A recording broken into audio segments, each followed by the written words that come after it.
Morgan, welcome to the program. You've had a week to let this sink in. I'm curious about the reaction you're getting and how big of a deal you now think this vote was. The reactions that I'm getting are mostly from those who cannot understand why something that is so seemingly obvious and in line with the platform of our state party was rejected or that language was stripped. I've had to answer a lot of questions with regards to how that happened, why it happened, and what was going on behind the scenes that would motivate people to remove it. And In tell us terms about that. of What how was going important on? this. What was going on behind the scenes that would have motivated people to support that? Well, there are a number of folks who have personal ties to groups, either having run for public office in the past or aspiring to do so, who have received money. In fact, the gentleman who made the motion to strip that language, Jim Pickle, has been a judicial candidate and has received, I believe, about $25,000 in the past to run for that race from Texas Scorecard. And a lot of these entities, whether it is Defend Texas Liberty or Jonathan Stickland or Texas Scorecard, have some of the same donors and financiers behind them. So there's very complex relationship between all of these entities that have these common names on almost all of their boards. So to hit one can potentially hurt one's relationship with the others. And maybe not get money if they run for a seat? Correct. In some cases, there are also personal friendships between members, as well as, personal friendships between members and some of these individuals, whether it's Jonathan Stickland or Luke Macias and others. So at the time that Mr. Pickle ran for judicial office, Texas Scorecard was known as Empower Texans. So those entities are fundamentally the same. Sure. I interrupted you a moment ago when you were about to tell me how big of a deal you think this vote was. I think it's absolutely a big deal because of the fact that it misrepresents the actual stance of the Republican Party of Texas. There were some fundamental misunderstandings on the part of some of those who voted to strip the language, because many of the arguments that were being made were presenting it as though, the ramifications of it would affect private citizens and their ability to associate with people who may or may not associate with. They were making it sound very vague and nebulous, as though these words have very broad definitions. What they did not, what some of them at least that I have found did not understand, is that the executable language and that be it resolved would mean most accurately is that upon becoming aware that we have any sort of association with an entity who hires, appoints to its boards, empowers or helps broaden the platform of neo-Nazis, anti-Semites, and Holocaust deniers, it would return to the SREC to discuss and for us to determine at that time if indeed those allegations are correct. So in essence, we had people pretty much saying that we as a committee are not competent enough to be able to have that discussion at a later time and have that good judgment. The fact that they did not understand that they were basically showing a lack of confidence in our own capability didn't escape me. But because of the fact that debate was limited, we were only allowed to have 3 speakers for and 3 speakers against that motion to strike. Rejecting Nazism and Holocaust deniers seems like a no-brainer to a lot of folks. Why was this even an issue, do you think? There was, your question is really good because the argumentation presented was showing that there's a lack of self-awareness when it comes to some of the other language that was used in that very same document. There's a certain amount of irony in stating that, hey, we're against anti-Semitism, and then later stating, but by the way, we don't know how to actually define it. So we're stating one thing with absolute conviction, but also undermining that with the same arguments used to skip the only actionable language.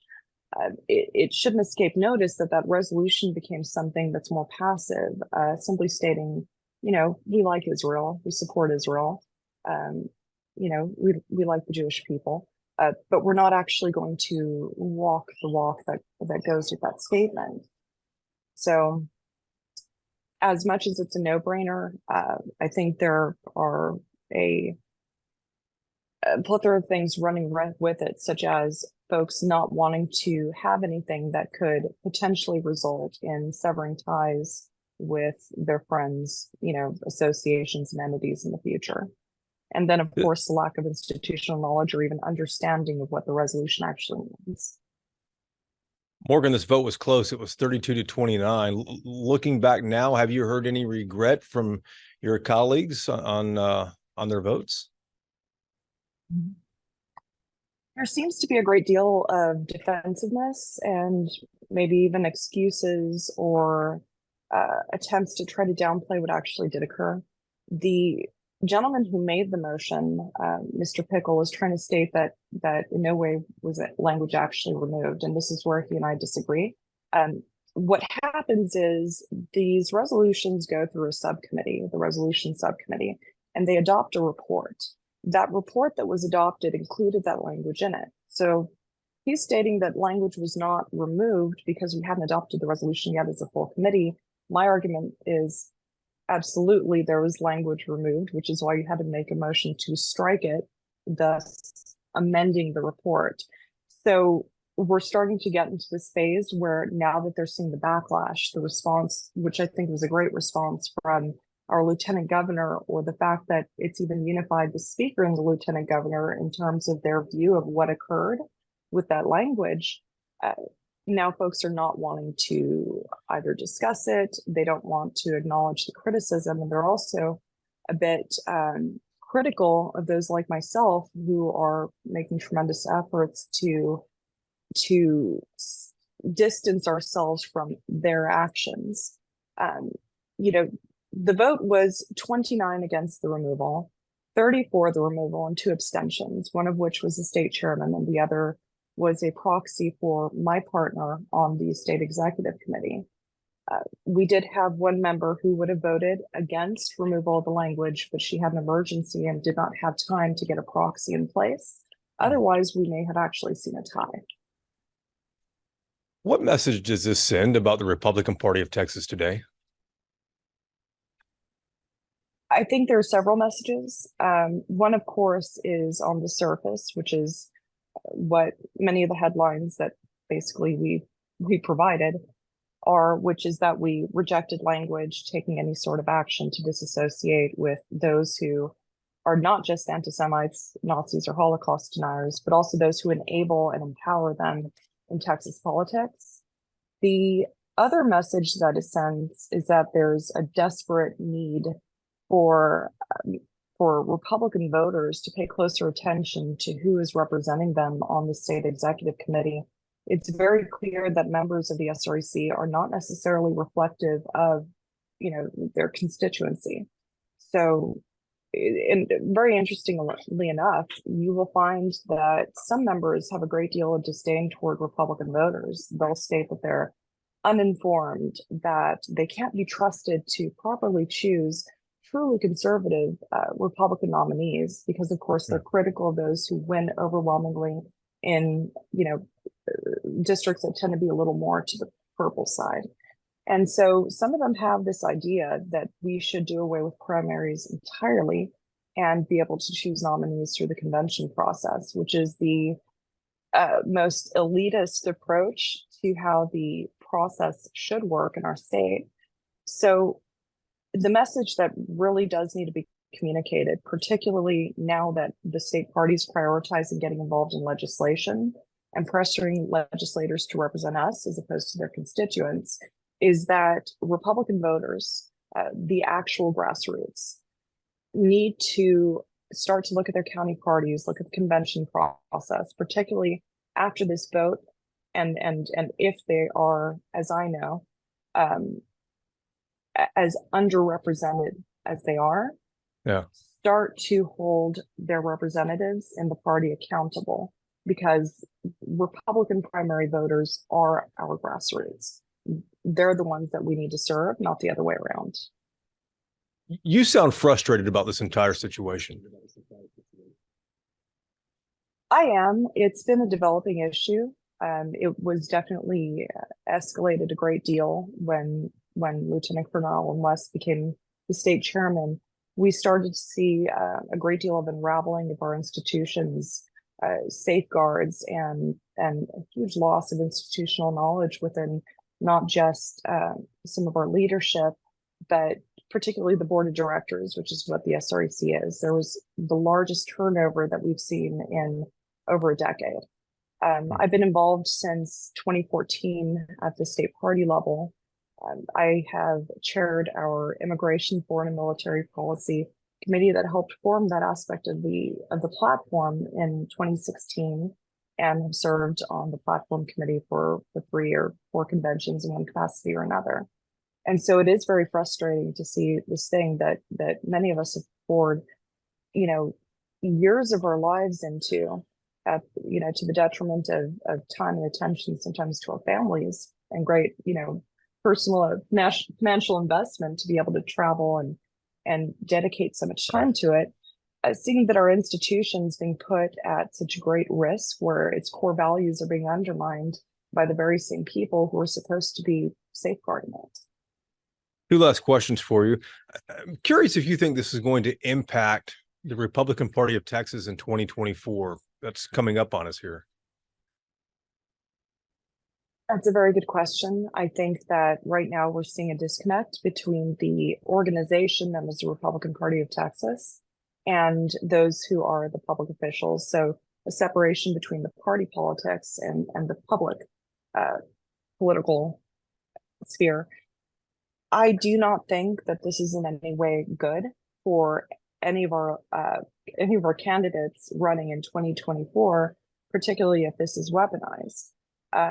But I think that what they're going to be doing is definitely separating themselves from the action taken today, assuming, of course, that this huge blunder over the weekend is not resolved.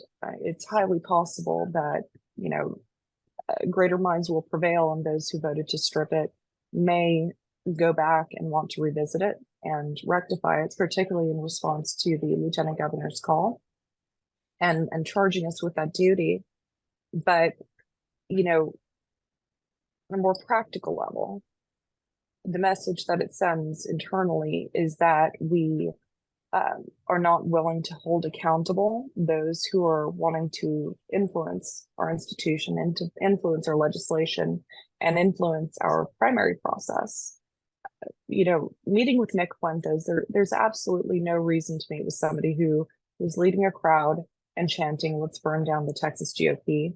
There's absolutely no reason for a group or a consultant, who headed a DTL, to knowingly employ somebody who makes statements such as, "We will burn down the Texas GOP before we allow another Zionist bootlicker to represent us in office." That is a direct quote from somebody who has served on some of these boards and was employed by Pale Horse, who, of course, is Jonathan Stickland, who was the chair of DTL until all of this came out. They did not expect for these things to be revealed. And of course, that meeting with Fuentes, that 6.5-hour meeting, took place at a Pale Horse office. If this were to be revisited, how soon might that happen? And secondly, is there motivation to get this across the finish line this time? Those of us who were on the losing side of the vote, as close as it was, are still very much motivated and are not giving up. There is every opportunity to have an emergency meeting and call it and correct this. In fact, my understanding is that there's discussion of holding a Zoom meeting of some kind to discuss censure. So if there's time and effort and energy to call a meeting to discuss trying to influence our primary process and influence and even target or castigate one of our own Republican elected officials, then there is absolutely the opportunity to state that these non-Republicans, such as white nationalists, neo-Nazis, anti-Semites, and Holocaust deniers, should also be castigated along with any groups that wish to influence our organization that choose to work with them. They have no business, nor do they have any entitlement uh, to our party as any vehicle to help spread their message. Last question for you here. We've heard the House Speaker Dade Phelan talk about a moral rot inside the Texas. Let me restate that because I don't want to say Texas Republican Party. We've heard the House Speaker Dade Phelan talk about a moral rot in the Republican Party of Texas. We've seen the division between people on the farther right and folks who might be considered more traditionalist Republicans. How would you describe the state of the party today? I believe that the state of the party today is that many in the organization itself are not reflective of Republicans as a whole. One of my colleagues on the state committee summed it up very well, stating that what we're seeing is an overempowered faction within a faction. And I think that sums up greatly what can be a great issue, particularly when it comes to elections. There's a lack of understanding by some of my colleagues who think that the state of Texas is simply comprised of Republicans and Democrats. They do not understand or are aware, despite me pointing it out, that only about a third of the state is Republican and the third is independent. Yeah. And the further to the right they want our policy and platform and messaging to get, it may very well disenfranchise not just some of our own base, but eliminate our ability to appeal to those independent voters who are not going to vote all Republican every single time without truly assessing each individual candidate and each individual policy statement that we make. Could it cost elections? I believe so. It might not be this specific vote that directly does so, but rather an accumulation of actions and inaction taken on our part that could result in that, unless we get very serious very quickly and not just have self-reflection, but put some verbs to what we do. Morgan, thank you for the time. We appreciate the insight. Thank you for having me.